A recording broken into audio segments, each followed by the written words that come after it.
Assalamualaikum warahmatullahi wabarakatuh. Salam Om Swastiastu, Namo Buddhaya, salam kebajikan dan salam sejahtera untuk kita semua. Saudaraku sebangsa dan setanah air. Beberapa hari belakangan ini ramai di media sosial pemberitaan bahwa Partai Nasdem telah meninggalkan Bapak Anies Rashid Baswedan seorang diri. Benarkah demikian? Dalam beberapa menit ke depan, saya ingin mengajak pemirsa sekalian untuk bersama-sama kita mendengarkan pernyataan-pernyataan dari petinggi-petinggi Partai Nasdem terkait dengan isu liar yang ramai dibicarakan di media sosial ini. Mari kita simak bersama-sama. Pak Hermawi, soal posisi Anies Baswedan, Pak, banyak juga kan mungkin pihak yang menyangka harusnya ketika dua tokoh besar bertemu, kenapa Anies tidak dilibatkan tadi siang? Apakah ini memang betul sudah mengarah Anies ditinggal oleh Nasdem? Itu Pak, anggapan publik seperti itu Pak Hermawi Taslim. Oh, ini urusannya bukan soal tinggal meninggal. Ini Pak Prabowo menyampaikan keinginannya untuk bersilaturahmi dengan Pak Surya Paloh di bulan suci Ramadan ini, dan kita terima. Itu poinnya. Jadi tidak ada yang ditinggalkan. Tidak ada yang ditinggalkan. 2 hari yang lalu Pak Anies juga lama sama kita di sini, sampai berbuka puasa di sini. Oke, kira-kira Pak Anies waktu 2 hari yang lalu ngobrolin apa sama Pak Surya Paloh? Apakah ada kaitannya juga dengan Prabowo Subianto? Karena kita tahu kemarin Pak Hermawi Taslim ada gugatan nih dari tim pemenangannya Anies ke MK. Apakah ini sudah ada kaitannya pertemuan hari ini dengan gugatan yang kemarin disampaikan oleh tim Anies?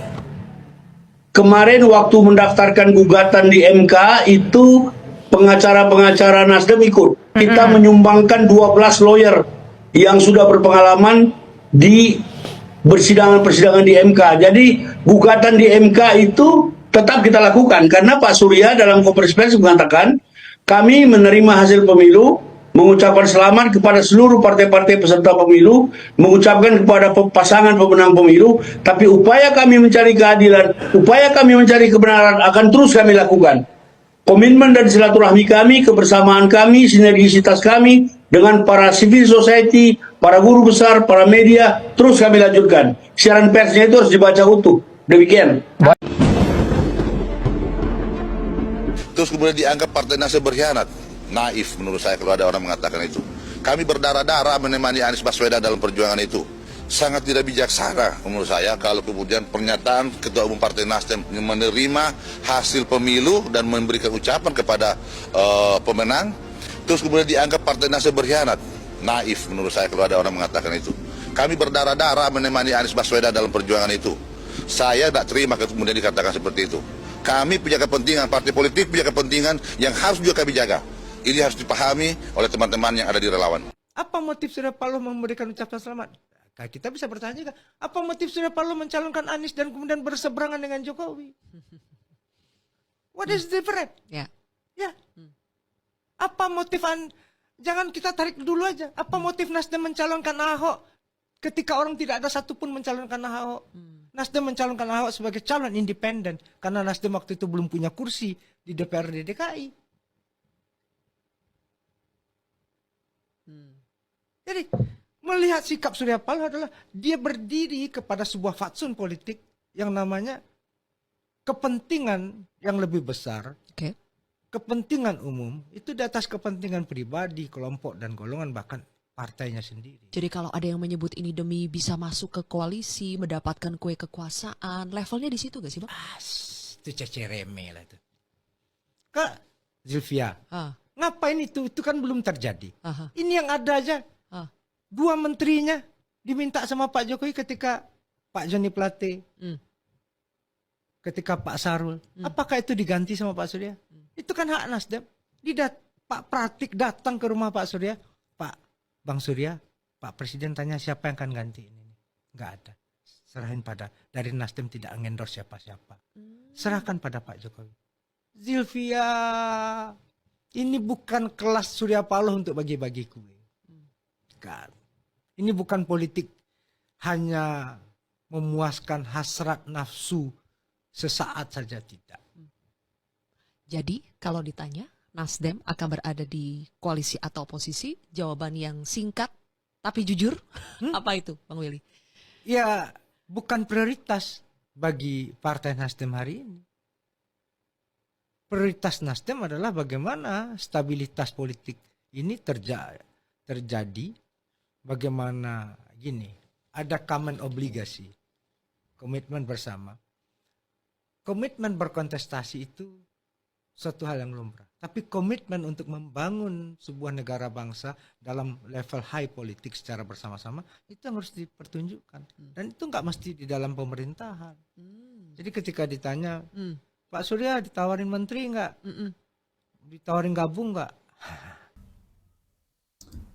Saudaraku sebangsa dan setanah air, komentar-komentar dari petinggi Partai Nasdem memberikan sebuah jawaban kepada kita semua tentang berbagai macam opini yang berseliweran di media sosial yang mengatakan bahwa Partai Nasdem telah meninggalkan Bapak Anies Rashid Baswedan seorang diri.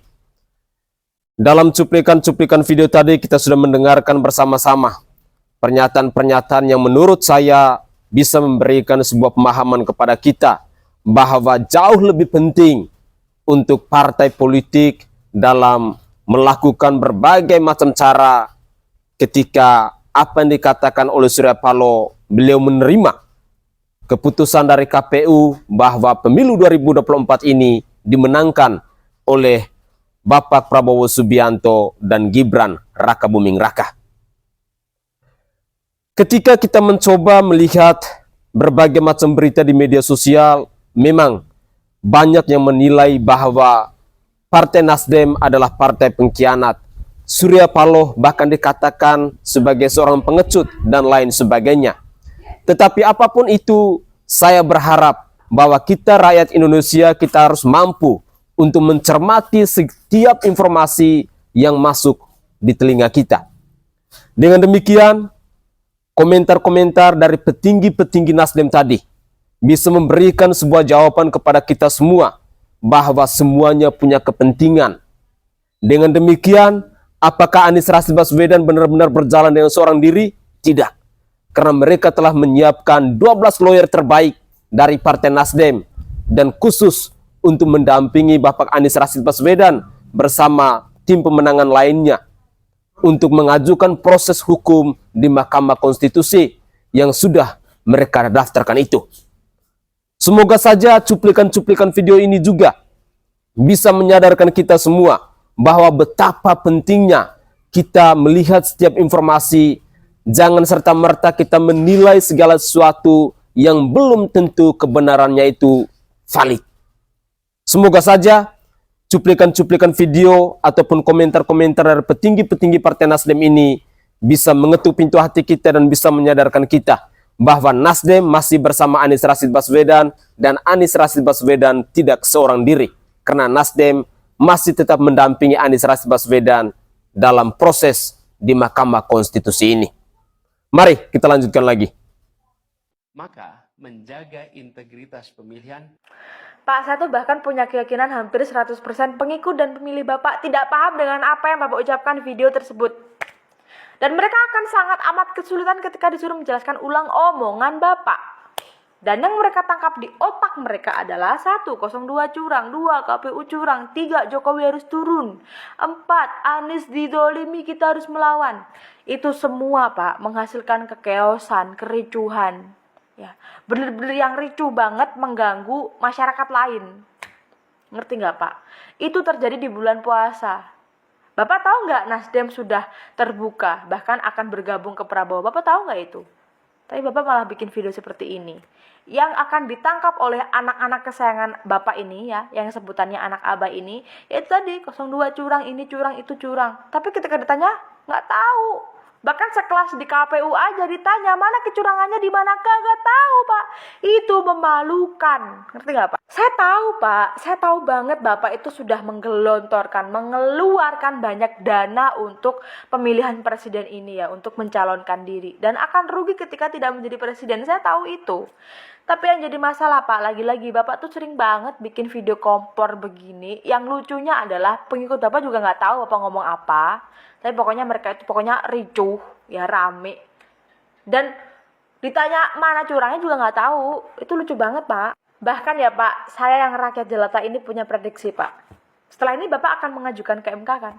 Bapak akan kalah di MK. Lihat aja nanti. Dan sidang MK tuh bakal lucu banget.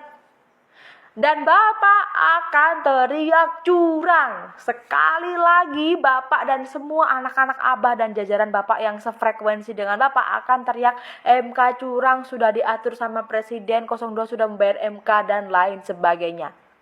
Lihat aja nanti. Ini adalah pertarungan antara rakyat dengan Jokowi. Ingat ya, ini... Ibu, tolong jelaskan rakyat yang mana yang Ibu maksud. Rakyat yang mana? Rakyat orang bodoh-bodoh kayak kalian itu. Tapi urus puasa dah, urus noni keluarga yang buka puasa ke apakah, makan kah?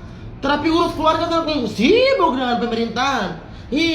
Rakyat tapi rakyat yang mana? Kita mau ikut, sudah ketentuan sudah yang KPU kasih keluar tuh Pak Prabowo sudah menang jadi presiden, jadi ikuti saja. Sekarang ibu sudah jadi rakyatnya Pak Prabowo, jadi ibu jangan terlalu banyak bicara.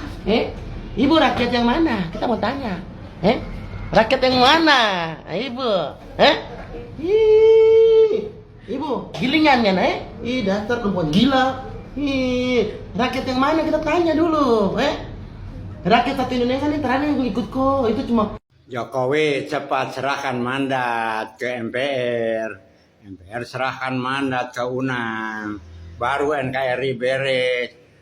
Jangan sampai negara Kristen Indonesia NKRI itu Jokowi bego botol. Jokowi cepat serahkan mandat ke MPR. MPR. Ini monyet ngomong apaan sih, gak jelas banget. Monyet pengen tenar loh. Goblok banget. Kayak yang pinter aja. Pakai bilang presiden bego lah. Lah lu jadi apa? MPR, DPR, Bupati, Lurah, RT juga kagak lu, bego. Bego lu, monyet. Oke guys, itu adalah cuplikan-cuplikan video di season kedua. Jadi dalam cuplikan video di season kedua ini kita mendengar bagaimana komentar-komentar dari pendukungnya Bapak Anies Rashid Baswedan yang menurut saya cukup frontal ya. Di sini kita bisa menilai bahwa beginilah kualitas dari orang-orang yang saat ini sedang mendukung Bapak Anies Rashid Baswedan, sampai tutur katanya tidak lagi dijaga dan lain sebagainya. Menilai seorang Presiden Joko Widodo bego, tolol dan lain sebagainya adalah sebuah bahasa yang menurut saya sudah sangat keterlaluan. Karena apapun yang terjadi di bangsa ini ketika mereka mengatasnamakan rakyat, bagi saya sih tidak. Rakyat yang paling-paling rakyat pendukung dari pasangan Bapak Anies Rashid Baswedan dan Bapak Muhaimin Iskandar yang belum menerima kekalahan dalam pemilu 2024 ini. Walaupun kita ketahui bersama-sama bahwa proses ini masih akan terus berlanjut sampai di bulan Oktober nanti siapa yang akan dilantik. Karena sekarang baik dari paslon 01 maupun 03 mereka sudah melaporkan gugatan-gugatan tentang kecurangan pemilu di tahun 2024 ini ke Mahkamah Konstitusi. Tinggal kita menunggu dalam waktu kurang lebih 7 bulan sampai di bulan Oktober itu maksud saya MK akan memutuskan yang mana. Apakah akan tetap berpihak kepada Bapak Prabowo Subianto dan Gibran Rakabuming Raka, ataukah MK akan memutuskan bahwa akan ada pemilu yang kedua. Saudaraku sebangsa dan setanah air, saya berharap bahwa kita semua mampu untuk menahan diri, mampu untuk memberikan kepercayaan kita kepada pihak penegak hukum. Seringkali saya katakan bahwa jika ada temuan, jika ada kasus, jika ada persoalan, silakan itu dikumpulkan menjadikan bukti, sehingga proses bisa dilakukan di Mahkamah Konstitusi untuk membongkar semua kebenaran. Saya sepakat bahwa kita semua berjuang demi keadilan, demi kebenaran, demi kejujuran, demi transparansi, dan lain sebagainya dalam sebuah pesta demokrasi. Tetapi setidaknya, tutur kata kita juga harus dijaga, etika kita pun harus dijaga, moral kita pun harus dijaga.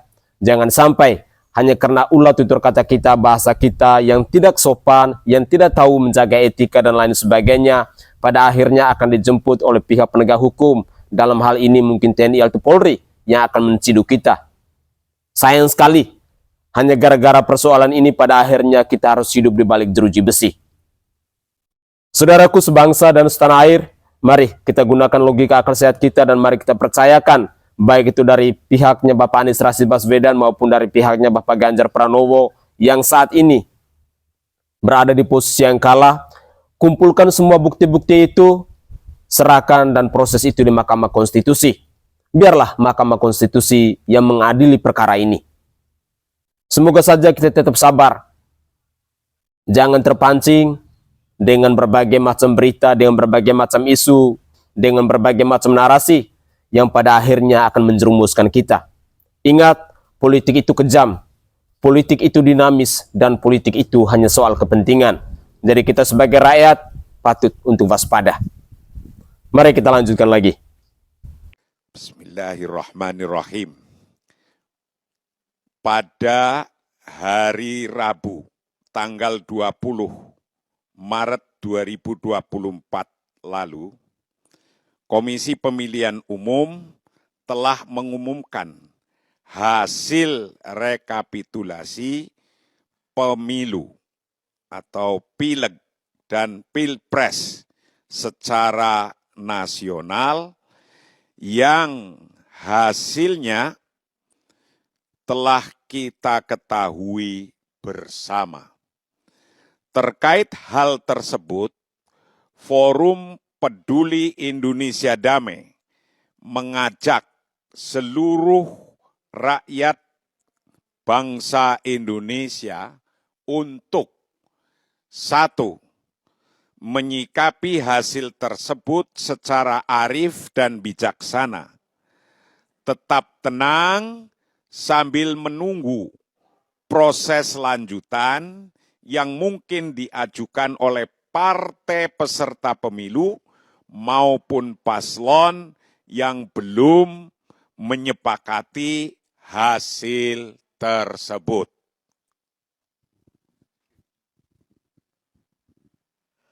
Kepada partai maupun pasangan calon yang unggul, diharapkan tetap bersikap wajar, tidak berlebihan sampai proses lanjutan benar-benar berakhir.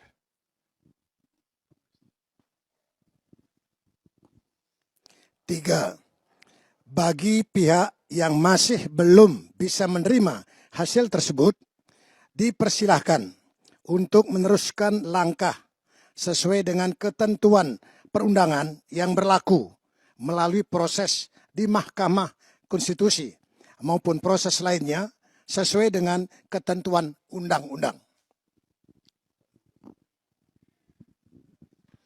4.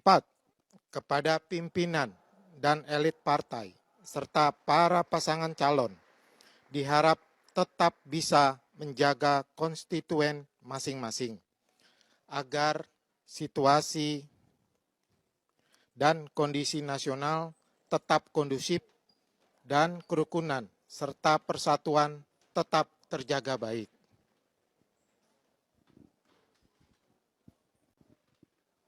5. Kalah menang di dalam kontestasi politik adalah hal yang biasa terjadi dalam proses demokrasi.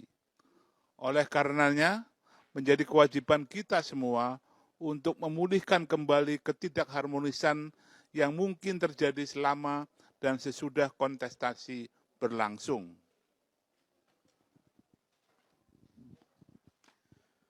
6. Kerukunan dan keutuhan bangsa jauh lebih penting dan harus dikedepankan. Maka segala hal yang berpotensi bisa mengganggu keutuhan nasional harus dimusyawarahkan dengan mengedepankan akal sehat, hati bersih, dan jiwa yang teduh. 7. Dalam suasana bulan suci Ramadan yang penuh berkah, ditambah spiritualitas Nyepi, Paskah, Cengbeng, kita berharap dan berdoa bangsa Indonesia tetap rukun, damai, dan teguh bersatu.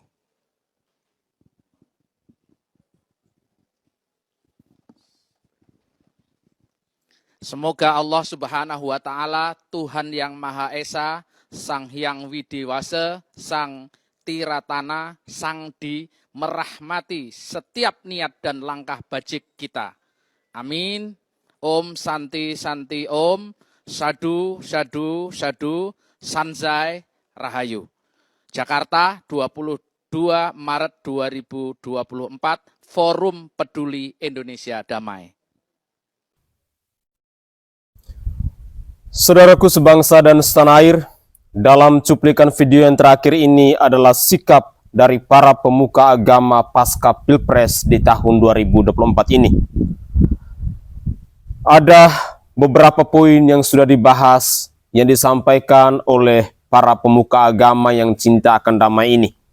Ini adalah sebuah pernyataan yang bisa menyejukkan hati kita, agar kita semua bisa memberikan kepercayaan penuh kepada mereka-mereka yang sudah kita percayakan.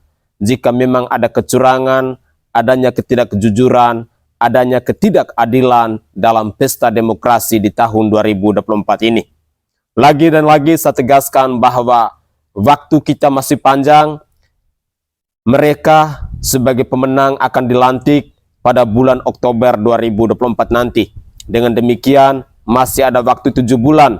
Dan dalam waktu 7 bulan ini, mari kita membangun keharmonisan, mari kita menjaga toleransi, mari kita menyejukkan hati kita di bulan-bulan suci, baik itu dari bulan Ramadan maupun pada bulan Nyepi kemarin yang sudah berlalu, dan juga saat ini umat Kristen Katolik dan juga Kristen Protestan akan memasuki bulan masa Paskah.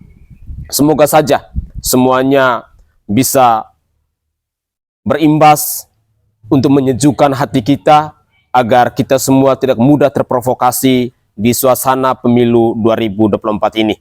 Saudaraku sebangsa dan setanah air, semoga saja cuplikan-cuplikan video dari awal hingga akhir bisa menyejukkan hati kita dan bisa menyadarkan kita tentang makna dari sebuah pesta demokrasi yang walaupun ada berbagai macam pihak yang belum menerima kekalahan dalam pesta pemilu di tahun 2024 ini. Semoga saja cuplikan-cuplikan video ini bisa menginspirasi kita dan bisa menyadarkan kita bahwa rasa persaudaraan itu jauh lebih penting dari atas segalanya. Begitulah kira-kira.